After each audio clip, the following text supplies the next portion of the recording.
We haven't even gotten to that word, that process. We're going to get more information about the failures of this this secretary.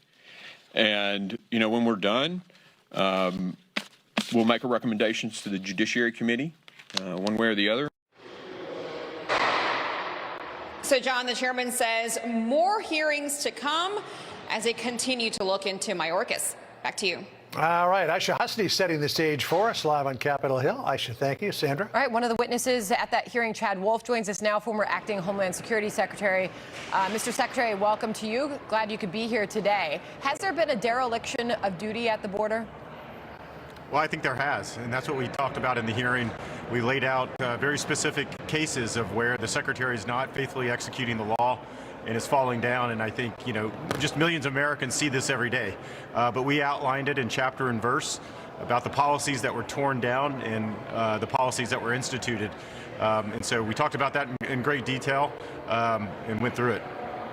So Congressman Dan Bishop said, forget this idea of dereliction of duty. Let's go right to impeachment. Listen to what he said.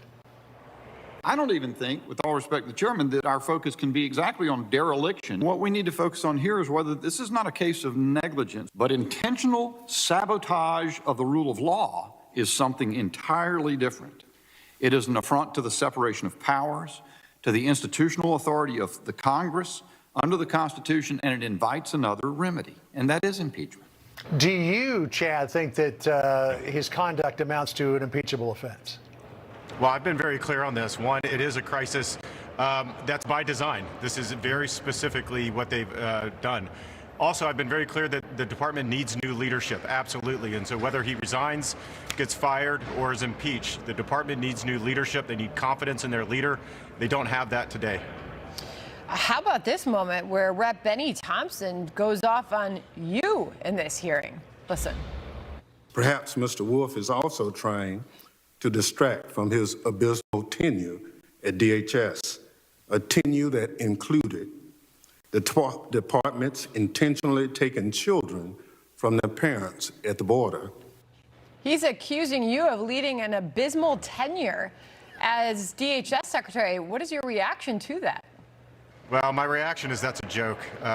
They continued, many Democrats, including Representative Thompson, talked about zero tolerance, which, as you know, occurred back in 2018, so 5 years ago. What they didn't want to talk about, what I did not get one question about, was actually the child crisis, the 85,000 children that they have lost under this administration. They didn't want to talk about that because there are no answers. And so, look, the former chairman's comments are what they are.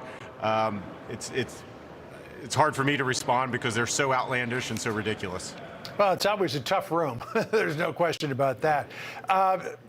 Rodney Scott, who was the former Border Patrol chief, pointed out a big difference between when you were DHS secretary and now in terms of whether or not the person at the top wanted to hear from troops on the front lines. Listen to this exchange.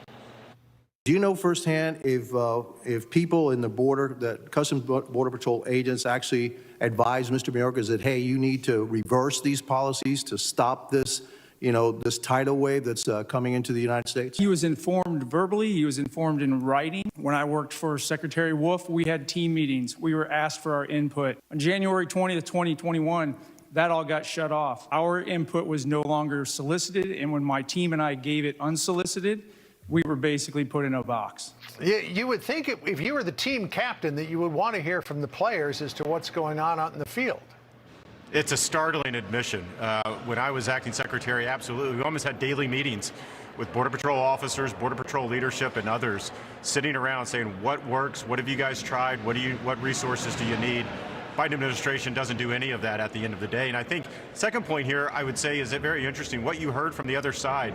You heard all about MPP, you heard about the wall system, you heard about asylum, and they continue to talk about that in terms of what's best for illegal aliens. What they don't talk about is what's best for Americans.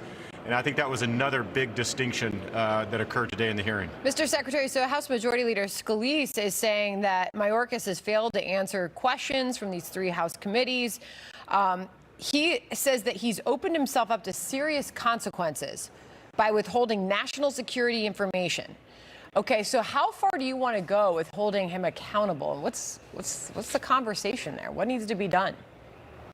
Well, obviously, he needs to provide Congress with documents and information that they're requesting. I think the other part of this is lying to members of Congress, which he has repeatedly done time and time again. And when given the option to clarify, he doubles down time and time again, as well as just the policy choices and the unlawful execution of those policies along that border, which has turned us into the worst crisis that we have. So on all fronts, and you can look at a variety of different things here, I think it's failing to protect the American people. And I think there needs to be change in leadership at the end of the day. All right, Mr. Secretary, Chad Wolf, thank you very much for joining us. Thanks, Chad. Thank you. Well, the border outrage may be focused on Washington today, but we are seeing the devastating impact that it's having in cities all across the country. Chicago has taken in more than 10,000 migrants in the past 10 months, dozens of them telling the Chicago Tribune that they are struggling with overcrowded shelters, cold food, and a lack of guidance about what to do next. Some say they prefer sleeping on the floors of police stations because the police officers were more likely to help them. One migrant who fled violence in Colombia is saying, quote, "Here, we're only eating water and bread, but at least we're safe." And in New York City, the overcrowding is still so severe that some college